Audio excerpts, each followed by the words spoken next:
যেদিন আমরা প্রধানমন্ত্রী নির্বাচিত করি মাননীয় সংসদ নেতাকে, সেদিন তিনি প্রধানমন্ত্রী নির্বাচিত হয়ে প্রথম যে ঘোষণা দিয়েছিলেন তা হলো এই যে আমি চাই আমাদের মাননীয় দলীয় সংসদ সদস্যবৃন্দ বাংলাদেশে কোনো প্লট অথবা কোনো গাড়ি, ট্যাক্স ফ্রি গাড়ি গ্রহণ করবে না। সমগ্র বাংলাদেশে এই মুহূর্তে তেলের কোনো ক্রাইসিস নেই এবং কোনো সমস্যা নেই। তারপরেও আমরা চেষ্টা করছি, কোথাও কোথাও লাইন আমরা দেখি বা লাইন বড় হয়েছে, এই জন্য প্রত্যেকটা তেলের পাম্পে এবং ডিপোতে ট্যাগ অফিসার দেওয়া হয়েছে, ম্যাজিস্ট্রেট দেওয়া হয়েছে, পুলিশ দেওয়া হয়েছে। আপনারা জানেন যে আজকের এই সেশনে তো ভালো খবরই জাতির জন্য দিয়ে যাচ্ছি। গত 55 বছরের স্বাধীনতা বাংলাদেশে কোনো প্রধানমন্ত্রী অথবা প্রেসিডেন্ট এরকম চিন্তা করেননি যে আমাদের মাননীয় প্রধানমন্ত্রী তারেক রহমান সাহেব আজকে মাত্র কিছুক্ষণ আগে একটি সিদ্ধান্ত দিয়েছেন। আমাদের মাননীয় স্থানীয় সরকার প্রতিমন্ত্রী তিনি আজকে ঘোষণা দিয়েছেন পার্লামেন্টে যে মাননীয় সংসদ সদস্যবৃন্দ যখন এলাকায় পরিদর্শনে যান এবং বিভিন্ন কার্যক্রম করে থাকেন, সেরকম সময় তাদের বসার কোনো জায়গা থাকে না। তো তার জন্য তিনি বলেছেন উপজেলা পরিষদের দোতলায় দ্বিকক্ষ বিশিষ্ট এবং বাথরুম সম্বলিত এবং নতুন ফার্নিচার সহ সব মিলিয়ে যেন একজন এমপি বসতে পারেন, তার কর্মী ভাইদের সাথে দেখা সাক্ষাৎ করতে পারেন এবং প্রয়োজনীয় কার্যক্রম সাধারণ মানুষের সাথে দেখা সাক্ষাৎ করতে পারেন এবং প্রয়োজনীয় কার্যক্রম সম্পন্ন করতে পারেন। তার জন্য তিনি ব্যবস্থা করেছেন।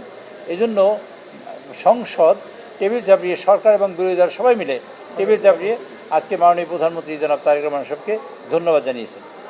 দ্বিতীয় আরেকটি খবর হলো, একই সময় আমাদের সংসদে যখন প্রথম সংসদীয় কমিটির বৈঠক হয়, যেদিন আমরা প্রধানমন্ত্রী নির্বাচিত করি মাননীয় সংসদ নেতাকে, সেদিন তিনি প্রধানমন্ত্রী নির্বাচিত হয়ে প্রথম যে ঘোষণা দিয়েছিলেন তা হলো এই যে আমি চাই আমাদের মাননীয় দলীয় সংসদ সদস্যবৃন্দ বাংলাদেশে কোনো প্লট অথবা কোনো গাড়ি, ট্যাক্স ফ্রি গাড়ি গ্রহণ করবে না।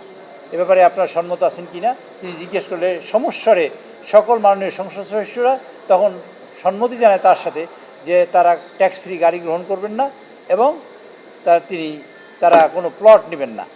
তো এই সিদ্ধান্ত আজকে সংসদে যখন আলোচনা হয়েছে তখন বিরোধী দলও একই ঘোষণা দিয়েছে যে আমরাও কোনো প্লট নেব না এবং আমরা এই দেশের স্বার্থে আমরা কোনো ট্যাক্স ফ্রি গাড়িও নেব না।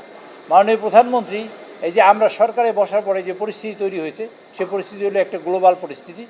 আজকে বিশ্ব যে গ্লোবাল পরিস্থিতির শিকার ইরানের যুদ্ধের সাথে এবং তেলের সাথে, সেই সংকট মোকাবেলার জন্য মাননীয় প্রধানমন্ত্রী সর্বক্ষেত্রে কৃচ্ছ্রতা সাধন করছেন, অস্ট্রেটি করছেন সর্বক্ষেত্রে। তারই একটা অংশ হলেই মাননীয় সংসদ সদস্যবৃন্দ যারা প্লট নেবেন না এবং গাড়িও নেবেন না, এবং সেই সাথে বিরোধী দল আজকে ঐক্যমত পোষণ করেছেন। আজকে আমাদের এই যে সংকট তৈরি হয়েছে সারা বিশ্বে, এই সরকারে বসার পর থেকেই মাননীয় প্রধানমন্ত্রী দেখেন এই তেলের সমস্যায় পড়েছি, কিন্তু তিনি গত কয়েকদিন আগে মাত্র তেলের সামান্য পরিমাণে দাম অ্যাডজাস্ট করেছেন। কিন্তু আপনারা দেখছেন 10% তেলের দাম বাড়াবার পরে আপনারা পরিবহন সেক্টর 64% তার দাম বাড়াবার জন্য আবেদন করেছে।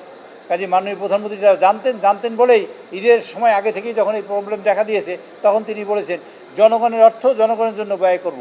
36,000 কোটি টাকা ভর্তুকি দিয়ে তিনি তার এই তেলের এই সমস্যার সমাধান করার চেষ্টা করছেন। এখনও প্রতিদিন 600 কোটি টাকা দিচ্ছেন। তার জন্য তিনি আবার ওপেন করে দিয়েছেন যে কোনো লোক পার্টিসিপেট করতে পারবে টেন্ডারে, এবং তিনি তেল সাপ্লাই দিতে পারলে তাকে এনরোল করা হবে এবং তিনি তেল সাপ্লাই দেবেন 5% পিজি দিয়ে। এবং বহু মানুষ এখন এই এনরোল হচ্ছে এবং তেল সাপ্লাই দেওয়ার মতন পরিস্থিতি তৈরি হয়েছে। সমগ্র বাংলাদেশে এই মুহূর্তে তেলের কোনো ক্রাইসিস নেই এবং কোনো সমস্যা নেই।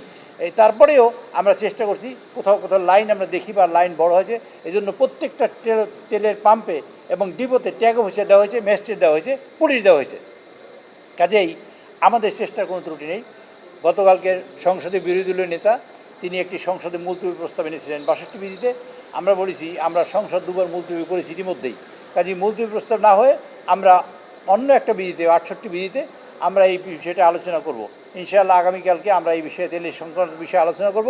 তারা বলেছেন আমরা কন্ট্রিবিউট করতে চাই।